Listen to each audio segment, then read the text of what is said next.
All right, welcome to College Sports for Us YouTube channel. It's our college football conference previews.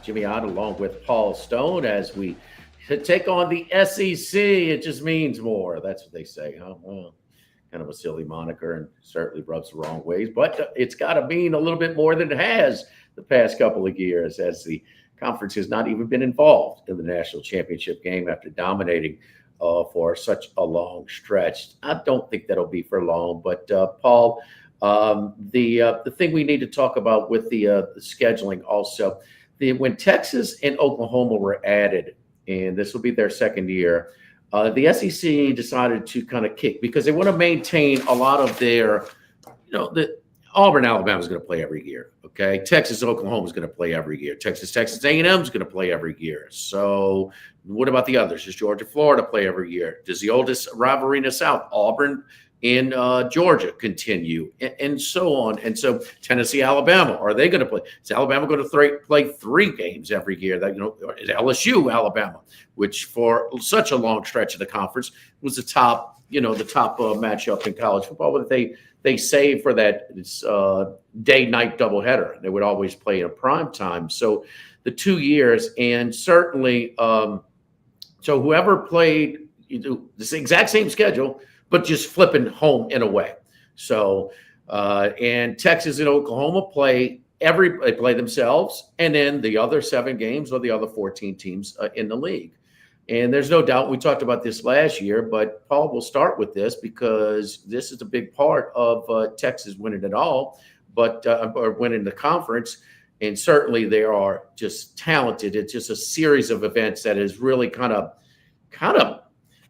just woken up a sleeping giant. I mean, Texas, even in their lowest of valleys, they were always thought of as one of the best jobs in all of college football. Deep recruiting base and all the money in the world, with a lot of tradition and people that care about the game of football.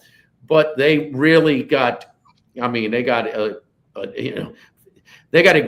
when they added him to the league. 11 months later, you get a guy like Arch Manning to commit. You get a guy with all of his attention that has a residual effect, and the recruiting has just gotten better and better. But they're the number 1 recruiting class in the country. So you got all the money in the world that they're spending. They always had it, but they never always spent it on football.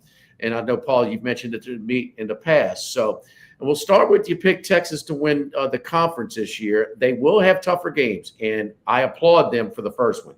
You go to Ohio State, that's as tough of a game as you can schedule. Of course, these are scheduled 7 years or so, give or take a few years in advance. But still, they're playing at home and home. And we can remember those 2 great games in Columbus and Austin, where both the visiting teams pulled out victories at the end on their way to a national championship appearance and a national championship, with Vince Young completing that pass up in Austin. But last year, Texas, 7 of their 8 SEC opponents finished in the bottom half of the league. The one team that finished in the top half beat them. This year, they will have to go to Athens. They'll have to go to Columbus as well, but then they have to go to Gainesville as well. There is no road game that was close to any of those 3 that they'll face this year. But there is talent all over the place. Sark is getting, and I just pointed out, and Paul, you're an alum, you can even talk further about it, but Texas is, they are the most resource-rich program right now as we speak, in the country. So, Paul, you like them at plus 300 to win the conference this year. Yeah, I'll say, first of all, Jimmy, when they hired Steve Sarkisian, a lot of rumors around Austin, and it will come out at some point. I think the first choice of some of the higher-ups was Sonny Dykes at TCU, and a very powerful Board of Regents, the head of the University of Texas Board of Regents, Kevin Eltife, apparently fancied Steve Sarkisian, the young coach at Alabama, and it turned out that Sarkisian was their guy. And just kind of the convergence of Steve Sarkisian being the right fit and the arrival of NIL. Obviously, the convergence of those 2 things has kind of ignited Texas's program. They are in a really good spot. Looking at Phil Steele's magazine, they have compiled 4 straight top 3 recruiting classes one after the other. So they're recruiting at a high level. They've had 24 draft picks over the last 2 years, a total of. They're the only team in college football to appear in the last 2 college football playoffs, the final rendition of the 14 playoff and last year's inaugural edition of the 12-team playoff. So they've got everything going right. They're recruiting exceptionally well, especially at the quarterback position. All systems are go right now. I know looking at this year's team, some media types are saying that Texas has a lot of, some questions. They've got questions, and I'll acknowledge everybody this time of year in today's college football is going to have some questions. The primary questions that Texas has is on the offensive line. They returned one starting offensive lineman, DJ Campbell, an offensive guard who's a former 5-star. But of the other 4 players, 2 of their starters have played quite a bit. Left tackle Trevor Gooseby, he got 2 starts last year in place of injured All-America left tackle Kelvin Banks, and just played lights out. They didn't miss a beat with Gooseby at left tackle. And then their projected starting center this year, Cole Hudson, he started 13 games several years back as a true freshman. So he started meaningful football games. Brandon Baker will be one of the offensive line starters, the others, and then they'll have to find one. So they do have a little bit of question on the offensive line.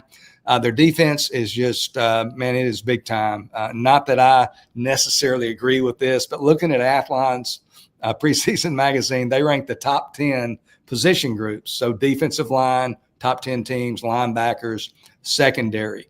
They rank Texas having the top defensive line, Texas having the top linebacking core, Texas having the top secondary. So I guess they're saying Texas has got a pretty good defense. That's a little bit over the top. I don't know that they're good at all, the best in the nation at all 3 levels.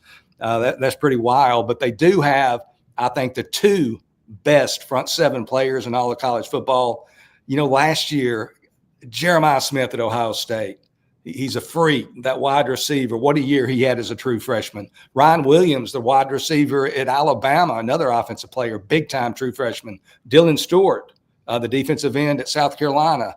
But none of those guys won the Sean Alexander Award, symbolic of the nation's top true freshman. That was Colin Simmons of Texas, and he deserved it. Only 396 snaps, so he averaged less than 25 snaps a game, yet he had 9 sacks. Didn't start a game all year.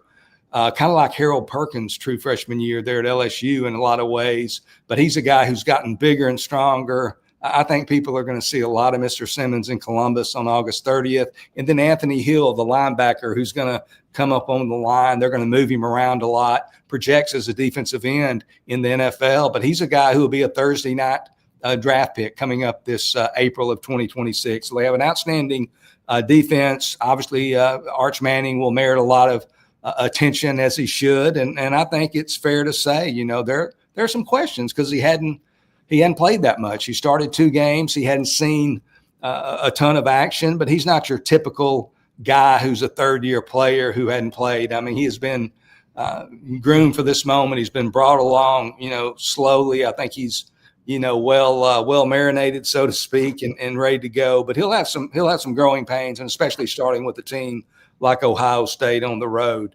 You look at their schedule. You talked about the trip to Florida. Currently, they're favored on look-ahead lines by 6.5 in that game. And then underdogs in 2 games, the aforementioned Ohio State opener, getting 3 or 2.5 in Columbus. And then at Georgia on November 15th, currently a 2 or a 2.5 point underdog. Other than that, likely going to be favored in the other 9 games by double digits. If they beat Ohio State, they'll be in good position, obviously, from a national standpoint. That's not a conference game, but it'll give them some impetus and some momentum for sure. But even if they lose in conference at Georgia, for instance, they'll have one more game to, kind of play with, a little bit of wiggle room to make the SEC championship game. And I'll point this out and then close on this Texas breakdown.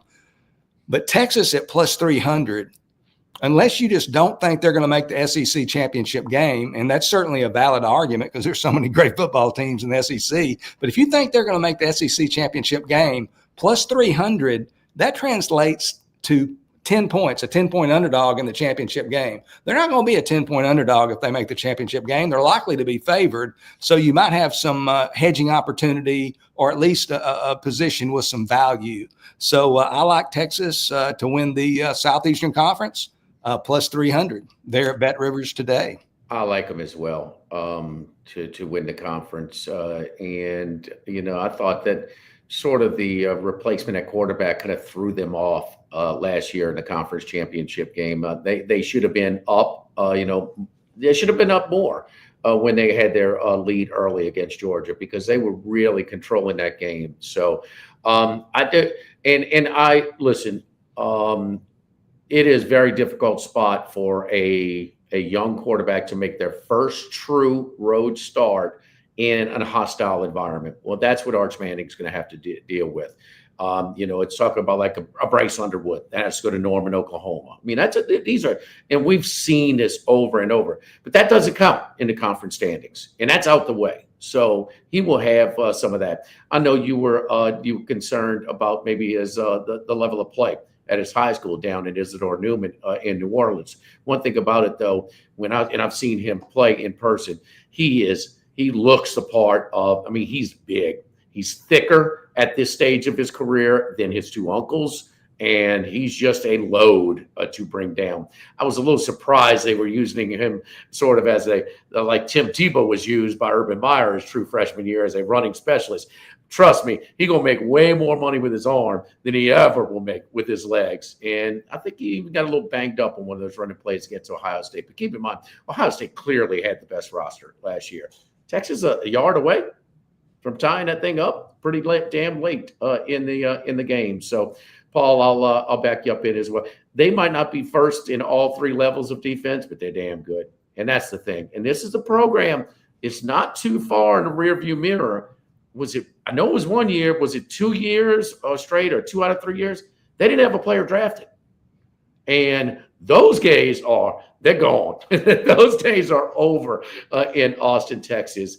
And I do think you didn't really stress it a ton, but I think their affiliation with the SEC also has created, kind of woken up those sleeping boosters, or redirected those boosters maybe from the academics to more of the athletic or football and specifically contributions. And that's the name of the game.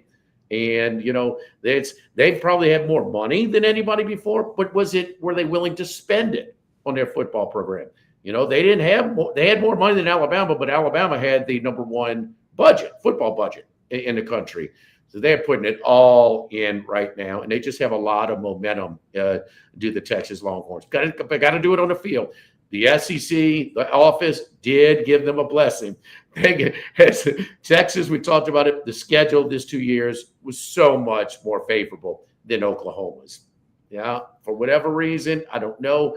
But we'll talk about that a little bit later. And they're a stronger program, obviously, than Oklahoma right now as well. Let's move on. Let's go from one from your alma mater to mine. And let's talk about the LSU Tigers. And I'll just say this about LSU. And it's funny because some of our sports gambling constituents, they kid on me because it's like, you probably pick LSU the worst. Maybe I'm too close to the sun to see straight with LSU, but I promise you this is by far Brian Kelly's most talented roster at LSU. Not only is it his best 22, but it is his best 44. I know, Paul, you like the kid, the return specialist wide receiver from Kentucky. He's running with the twos. Nussmeier is a real deal. I'll tell you this, at Bet Rivers, to be the number one pick next year, Garrett Nussmeier is the favorite at plus 375. Klubnik is second choice to be the number one pick at plus 450. Sellers at 450 for South Carolina, and Aller at $5. Arch Manning with his grandfather confirming what we all thought. He's not going anywhere. He'll be back for another year at the University of Texas in Austin. The total is 8.5. It's been juiced up a little bit now to minus 162. And also to make the playoff, that was plus money for a while, and that is now exactly scratch, even money, plus 100 at Bet Rivers to make the playoff. I think this is a playoff team. I think even the loser of Clemson and LSU will end up in the playoff. Everything is in. I don't know if it's a 2011 defense with the Honey Badger and all that crew that played in the national championship game, or the 2003 national championship game, or national championship defense with Saban. They leaned on that defense. That was the real strength of that national championship team, or some others. But, man, this is by far. And two things that sparked Brian Kelly, because when he got a 10-year contract, there's two things. He has been real accommodating and relaxed and comfortable with the media. He's not that prickly pear that he was in South Bend for whatever reason. And the other thing is that he was lazy and he got too comfortable in compiling his roster, and he didn't get after it. It was like he thought the school recruit itself doesn't work like that. Greece pretty hot down here in recruiting, but this is so much the best experienced, talented quarterback with a great roster. It's his best roster. So, Paul, I know you like them as well. I like them over the 8.5 regular season wins, minus 162 as well, Jimmy, and like them at plus 100 to make the playoff.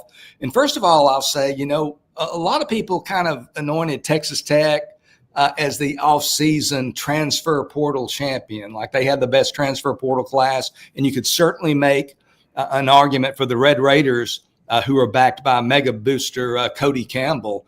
But for my money, LSU won the transfer portal. I mean, they bolstered their roster, especially on defense where they needed the most help. It's not like they had a terrible defense last year. They gave up an average of 24 points a game, 365 yards, but they've gotten it closer to championship quality. Got two edge rushers, one who really stands out, defensive end Patrick Payton from Florida State. He's played some championship level football there in the ACC. And then another defensive end, this guy from Florida, Jack Pyburn.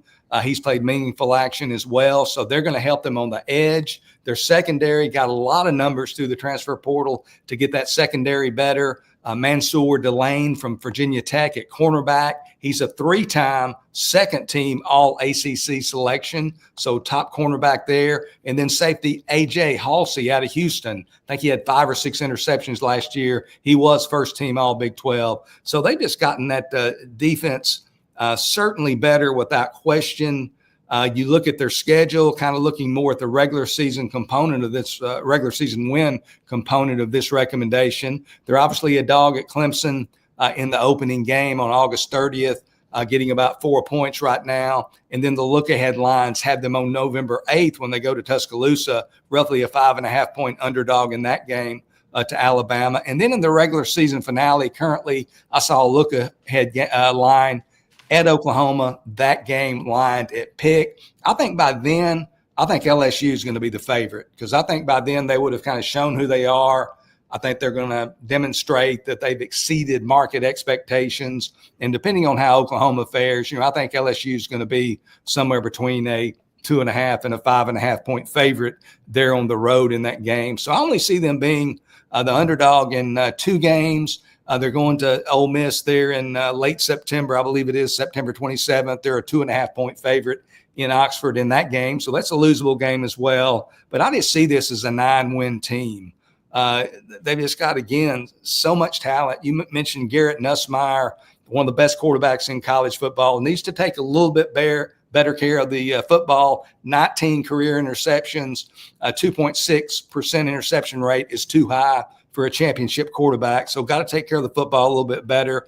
Caden Durham, he kind of came out of nowhere last year at running back as a true freshman, rushed for over 750 yards, over 5 yards a carry.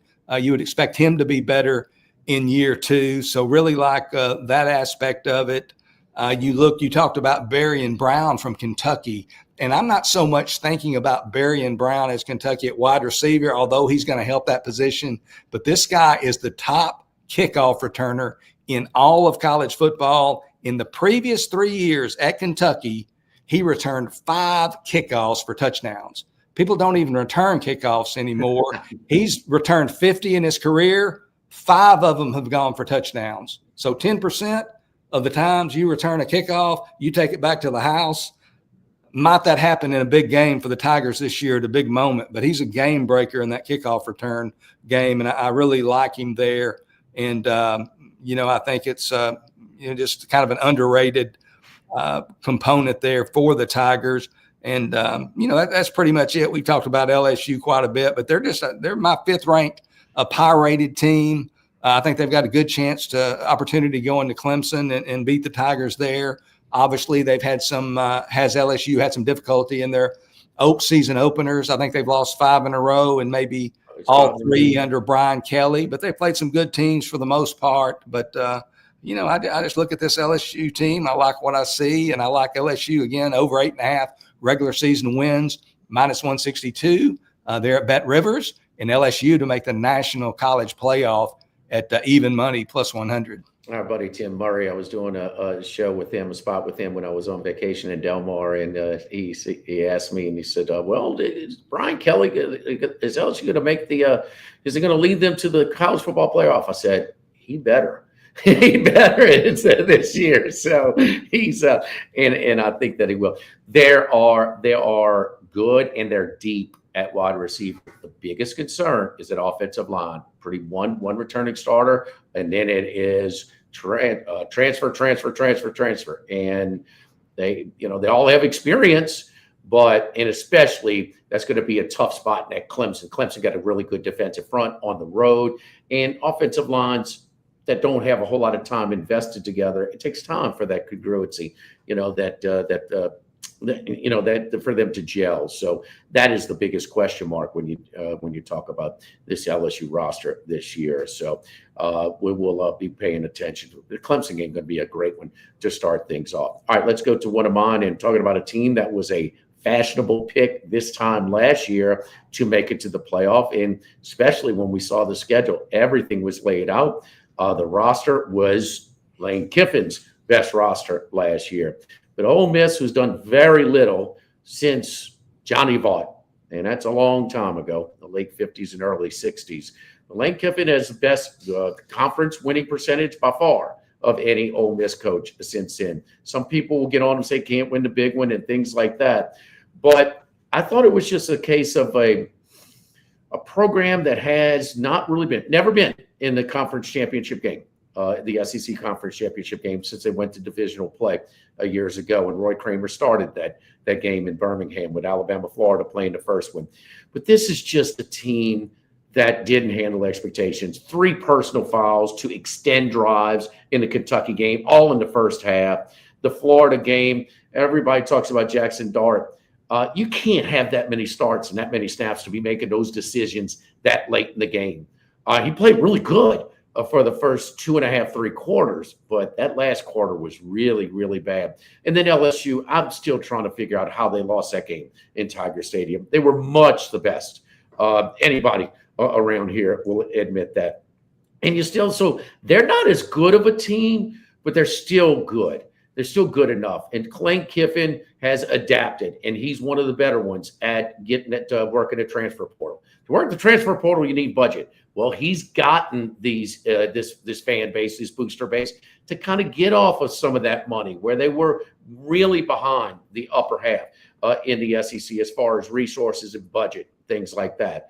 And the other thing is they're going to just handle the expectations. New quarterback, you saw him. I mean, Dart threw a pick to set up Georgia's first touchdown. The lefty came in and bam, bam, bam, went right down the field with his legs and with his arms. So as small of a sample size as that, it was very impressive against a big-time opponent in a tough situational spot. You're down 7-0 all of a sudden to Georgia. The other thing, all 3 of those losses, they had leads in the second half of play.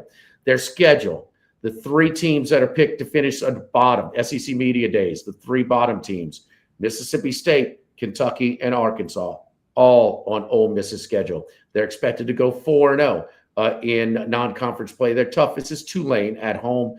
They'll be at least 2 touchdown favorites in that one. With all and also the new quarterback, Lane Kiffin is really, really, his offensive system is very quarterback friendly. So I've got my doubts on how Jackson Dart will translate to the next level. So with all that being said, just back more in their comfort zone, not the heavy burden of the expectations, and still a coach that he has elevated his stock in the transfer portal era, in the NIL era. So 8.5 is plus money right now. oh, I think this Ole Miss Rebels, I feel comfortable them getting at least 9 wins. So I'm going over Ole Miss 8.5 plus 104 available at Bet Rivers right now. Yeah, you certainly can't dispute what Lane Kiffin has done in the transfer portal. He's the self-proclaimed portal king and does an exceptional job in the transfer portal. He's really worked it. Some have maybe wondered to themselves and maybe even allowed does it allow, the right type of meshing and so forth when you're going into the transfer portal so heavily to groom and develop a championship team. But he's done an excellent job. And, Austin Simmons, to me, without question, he's kind of the wild card. Clearly, I can tell by your comments, you really like Austin Simmons, as do a lot of people. He's very athletic. He's very intelligent. I think does he already have a college degree or something? He's a very strong academic guy, kind of as a side note. But, I am a little bit concerned, even though Jackson Dart, man, he did make some curious decisions towards the end of the year. You are going from a first-round NFL draft choice to, a first-time starter. But again, as you pointed out, Austin Simmons is an athlete. And he could be one of the bigger surprises in all of college football this year. So I'm kind of in the middle on Ole Miss, but to see them getting 9 wins is certainly not a stretch, especially with Lane Kiffin. I think he's the type of coach that might get his players to elevate their level of play and maybe quote unquote sneak up on people maybe in a year where expectations are a little bit lower than they have been in recent years. So certainly can see where you're coming from there with the Ole Miss Rebels. And I'm really anxious to see Austin Simmons play as the full-time starting quarterback for the Rebels. Yes, indeed. So Ole Miss over there. Paul, let's get to your next pick and let's go to Fayetteville, Arkansas. How about this, huh? 16 for 16. All 16 head coaches were retained this year. That is extremely odd. That's right. Even Auburn kept theirs. They're already eyeing Kenny Dillingham down before Hugh Freeze even toes it up for the first game in Baylor this year. But Arkansas, their win total is 5.5. Taylor Green really had a good bowl game and kind of made some strides. How much of that was Bobby Petrino? You talk about another guy who makes his quarterbacks look pretty good. He's back as the offensive coordinator, but maybe one of those changes would have been made in Fayetteville. So we just wonder about this, this program. And it seems like their overall, the level of their roster, they kind of suffered. I'll talk about Texas elevating their program with their affiliation to the SEC. I'm not so sure if Arkansas, their overall talent in national positioning hasn't declined because they were the only non-Texas team in the Southwest Conference. So they got so many players from Texas because they had such a great Texas presence being an adjacent state. So that's the big picture on it. But Arkansas, a lot's going to be on Green's shoulders because, well, let's face it, the rest of the roster is just not at the level a lot of these are. They lost some close games as usual. Did they last year? Seems like they found a way to lose the A&M game close each and every year. But Paul, you're looking at the under on this one for the Hogs to go under 5.5.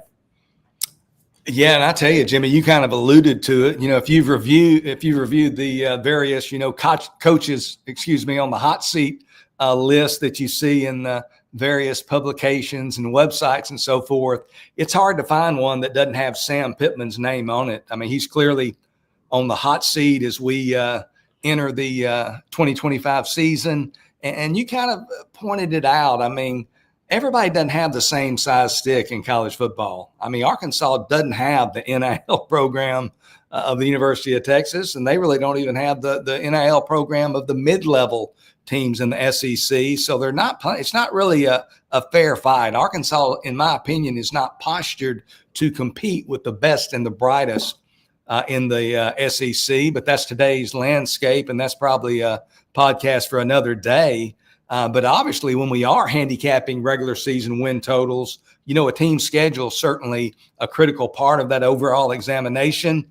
In Arkansas, anywhere you look, they play one of the nation's 5 toughest schedules, in all of college football. I saw one that I was looking at in preparation for today, had them listed with the number 3 toughest schedule. Another had them listed with the number 4. And out of the gate, it's not very tough. They start out with FCS Alabama A&M. That's a victory. And then they play in-state Sun Belt member Arkansas State in week 2. The first time ever those Arkansas schools have met in college football. That game's going to take place in Little Rock, and certainly you would anticipate a 2-0 start. But Arkansas State, they're going to be heavily juiced to the max with the opportunity to be playing the Razorbacks, the big bad Razorbacks there in Little Rock. So they're going to get off to 2-0 more than likely, but then it starts to get kind of hairy. There are no givens from that point.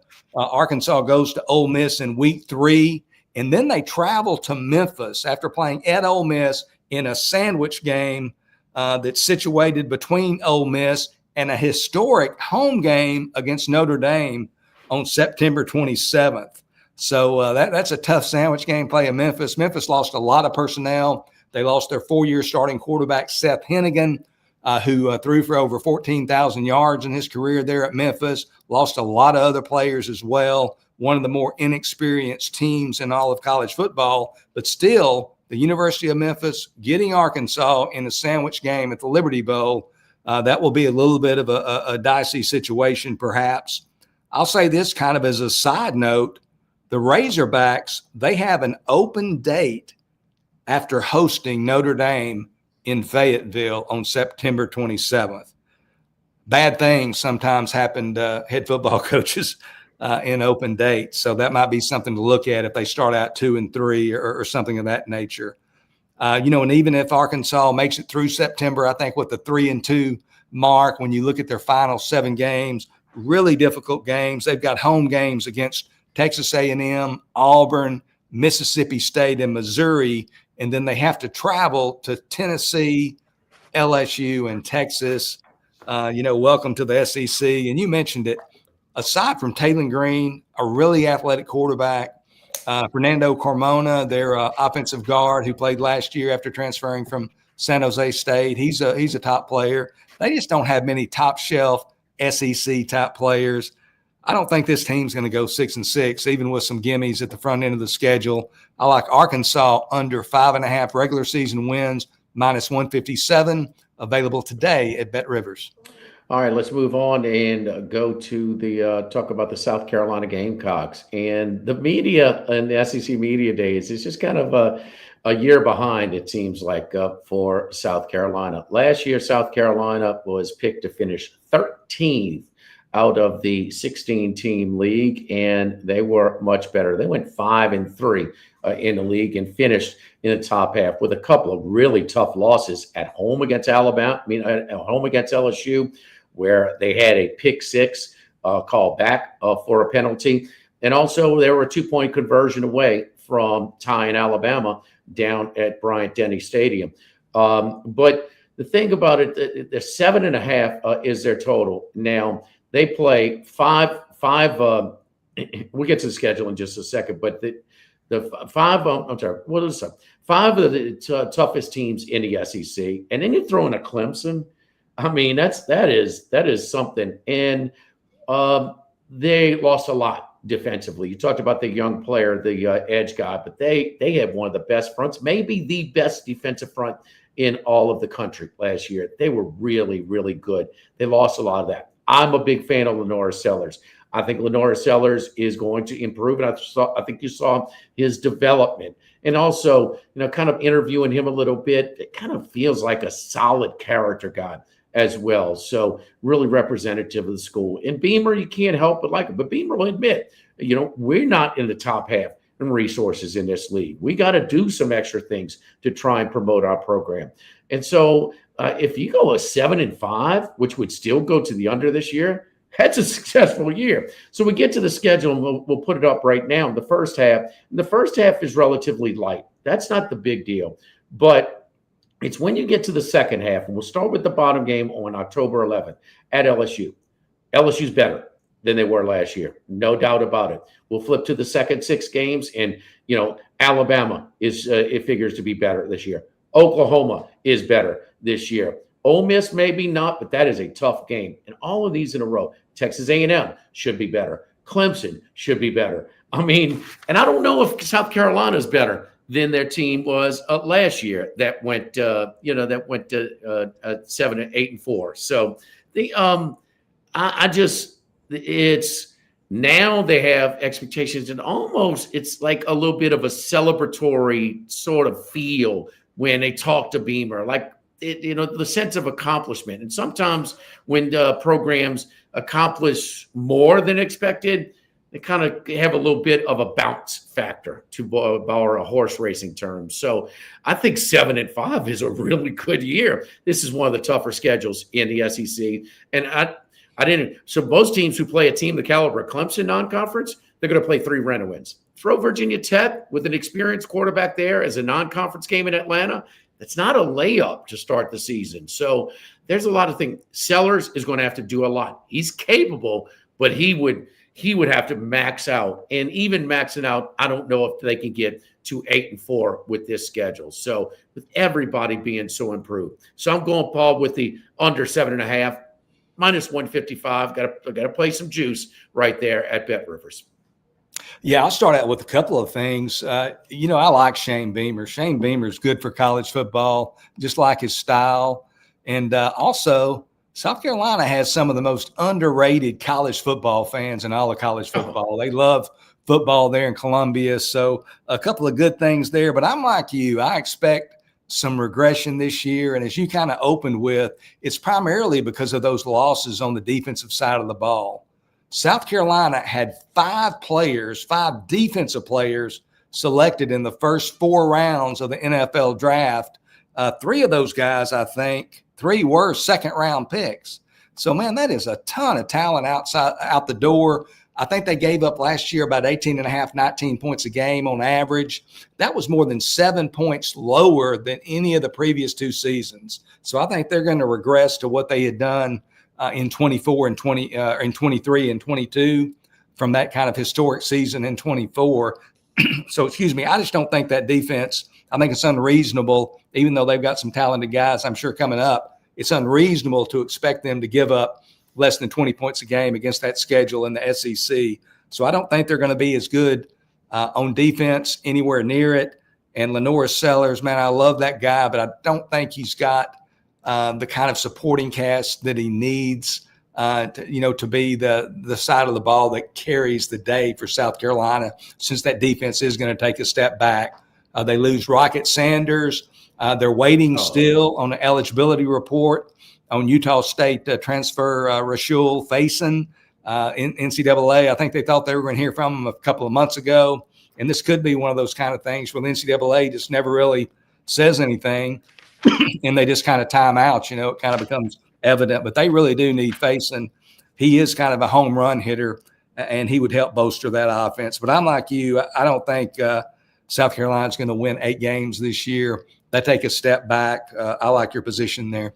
All right, Paul, let's move on to the next one. Our second to last pick in the SEC, talking about the Kentucky Wildcats. And, he has been the best coach in Kentucky's history in Stoops. And so did his flirtations with Texas A&M maybe rankle a little bit of the administration? One thing about it, can nobody in college football, now that they're having to pay the players above the board, are looking to buy out the coaches as much as they used to. So he has a hefty buyout, but they have slid, and it's just, you wonder. And also their collective with a guy like Mark Pope, where most of the college basketball programs are getting 15% of your total athletic collective. He's getting 45%. It's got to come away from some other programs. So you wonder if they want to win. It's never going to be the number one interest sport on campus in Lexington, just the way it is. Bourbon, booze, and horse races, and horses and basketball. But Kentucky has a couple of rent-a-wins like they always do. He has gotten the most out of this program, but they have kind of fallen off a little bit. And this is maybe one of those programs that's been affected by the new transfer era. The transfer portal NIL era. 4.5 is the total, Paul, and you're looking for that trend to continue. They were 4-8 last year in 2024. 4.5 is -122 to the under at Bet Rivers. Yeah, I tell you, there's a song about how things can change. Everything can change in a New York minute. And you have Kentucky's Mark Stoops, the winningest coach in the school's football history, to coming an eyelash of being Texas A&M's head coach. And now he's clearly on the hot seat as he enters his 13th year there in Lexington. They had played in 8 straight bowl games before slipping to 4-8 last year. You look at this year, and I really think, he's going to have a tough time doing a whole lot better or doing any better than 4-8. I think one of the biggest allies he has in his corner, as you kind of alluded to, is the $40 million buyout that is reportedly part of his package. They might not want to eat that kind of a buyout there in Lexington, but you look at their schedule and their personnel, I just don't see reason for great optimism. First of all, they open the season as the schedule comes up with a home game against Toledo. They're currently favored by 9.5 or 10 points over the Rockets. But Toledo, a couple of years, or first of all, last year, I guess, they went into Starkville. Obviously, Mississippi State, not a strong team at the present, but they demolished the Bulldogs there in Starkville last year.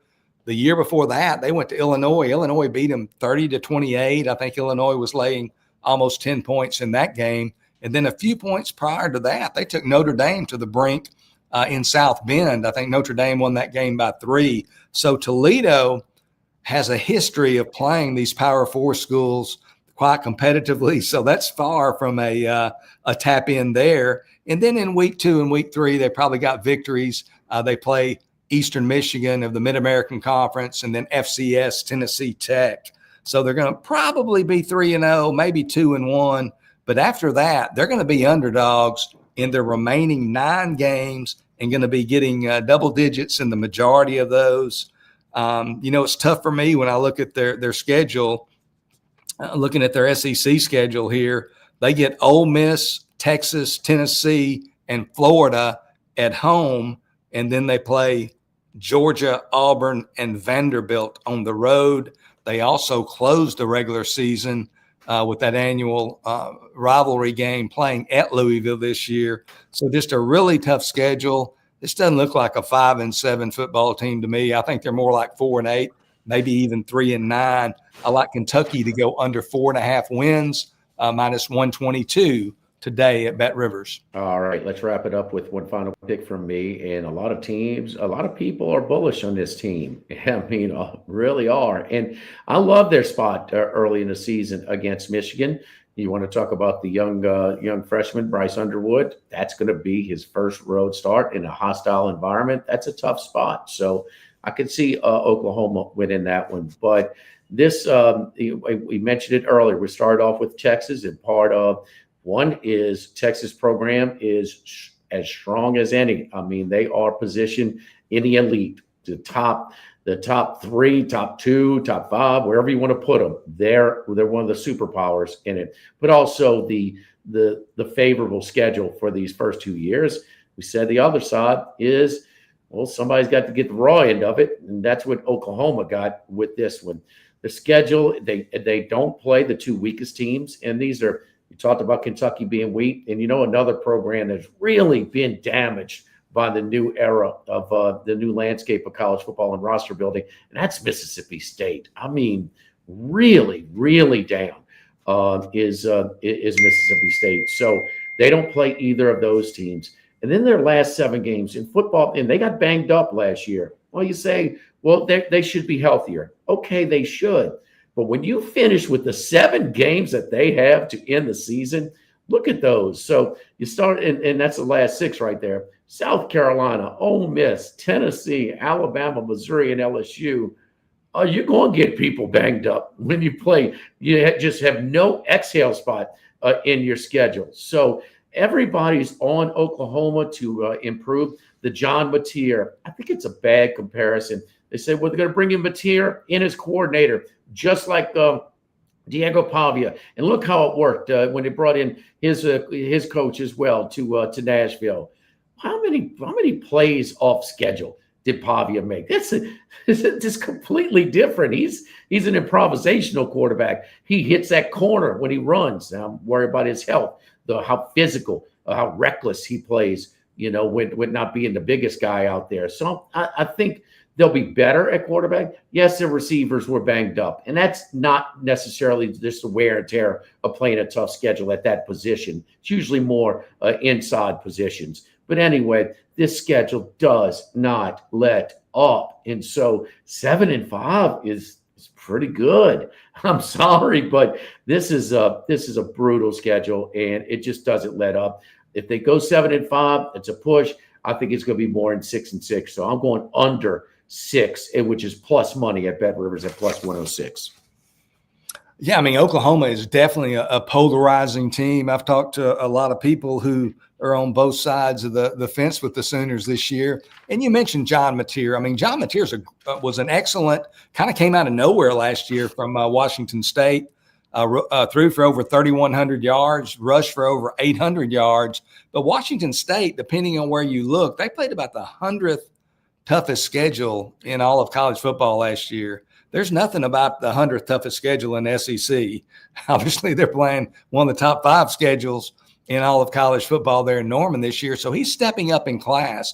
And I think it's somewhat, although Devin Dampier at Utah in the Big 12 is more athletic than Mateer, although Mateer is also an excellent runner.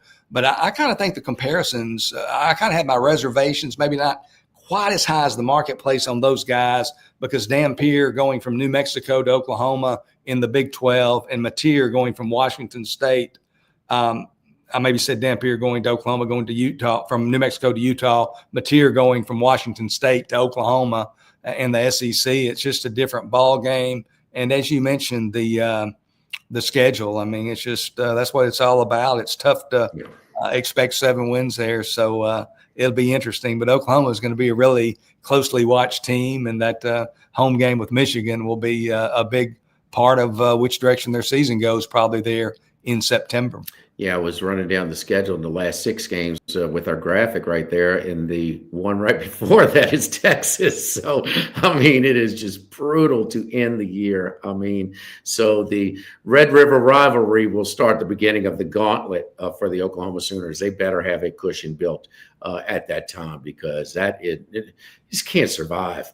That type of schedule. Listen, and no knock at Washington State. They got the rug pulled from under them. Okay, Washington State and Oregon State, they had to fill dates, but it still remains that because they just had to fill dates, that schedule was really weak last year in Pullman. Look, man, I feel bad for the Washington State and Oregon State fans, but nonetheless, we got to be fair about it. And so, is that going to translate? We've seen some quarterbacks translate from lower levels and done very well, and we've seen some that didn't pan out so much. So, Paul, anything else on anybody else in the league before we wrap it up today?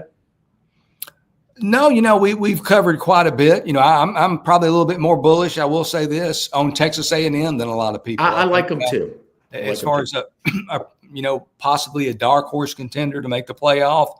I think the Aggies, have a lot of good people. They got Casey Concepcion at wide receiver from North Carolina State. Marcel Reed, their quarterback, will be a true sophomore. I think he's going to be even better. He's a very dynamic dual threat guy, but be Mike Elko's second season as head coach. So I think the Aggies are a potential team to watch in the SEC.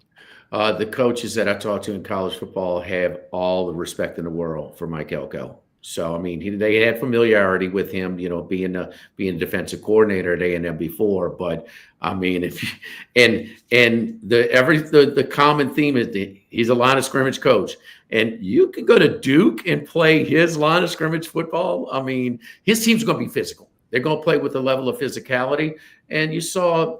They're close. And now, is it going to be probably a gradual improvement, because he doesn't coach with gimmick principles. I mean, it is sound football. So no, I've got a lot of respect in the world, as do a lot of people, in the college coaching industry.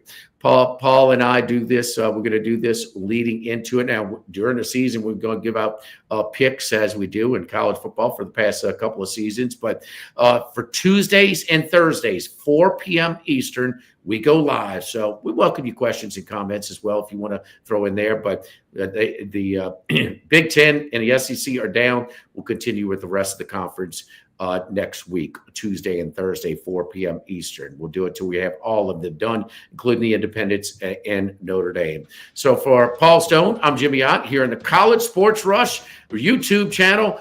We'll see you right back here on Tuesday at 4 p.m. Eastern.